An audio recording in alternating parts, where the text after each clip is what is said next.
You are not beggars.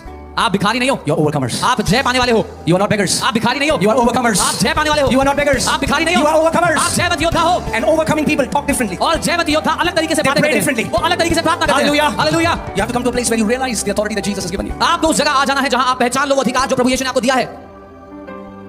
शैतान कभी नहीं चाहता कि आप इस बात को जान लो, इस प्रकाशन को, इस रेवलेशन को समझ जाओ कि हमें अधिकार दिया गया है शैतान के ऊपर। The devil never wants that you know this revelation that you have been given authority over the devil. Can you put James 4:7? याकूब 4 उसका 7।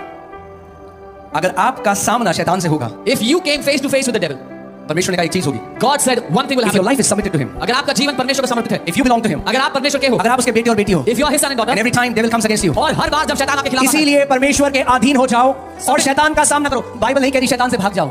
submit to God and resist the devil. The Bible doesn't say run away from devil. So many believers are afraid of devil. बहुत से विश्वासी डरते हैं शैतान से। हाँ? बहुत सारे विश्वासी अंधेरे से डरते हैं। Many believers are afraid of the darkness. You are the light of the world. आप जगत की The ज्योति light doesn't हो, have to be afraid of darkness. और ज्योति को अंधकार से डरने की Darkness is जरूरत afraid of नहीं light. है, बल्कि अंधकार ज्योति से डरता है। Amen.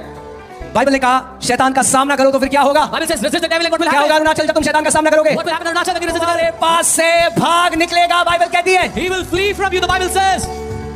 That means there is a way I have to learn to resist the devil. इसका मतलब एक तरीका है जो मुझे सीखना है कि मैं कैसे शैतान का सामना करूं। If the devil is not running away from my life, अगर शैतान मेरी जिंदगी से भाग नहीं रहा, there are only two reasons. तो दो ही कारण हो सकते हैं। Either my life is not submitted to him, परमेश्वर को समर्पित नहीं or है, I do not know how to resist him. या फिर मुझे शैतान का सामना करना नहीं आता, Because God is not a liar. क्योंकि परमेश्वर झूठा नहीं है। He said, if my life is submitted to him, उसने कहा अगर मेरा जीवन परमेश्वर को समर्पित and है I resist devil, और मैं शैतान का सामना he करूं, will flee away from me. तो शैतान मुझे छोड़कर भाग निकलेगा। अब सवाल ये आता है Now the question comes, कि शैतान का सामना कैसे करना है? how do you resist the devil? अपने पड़ोसी से पूछो कैसे करना है। Ask your neighbor how. तो शैतान का सामना ऐसे ही करना है जैसे यीशु मसीह ने करा। You have to resist the devil the same way Jesus resisted the devil.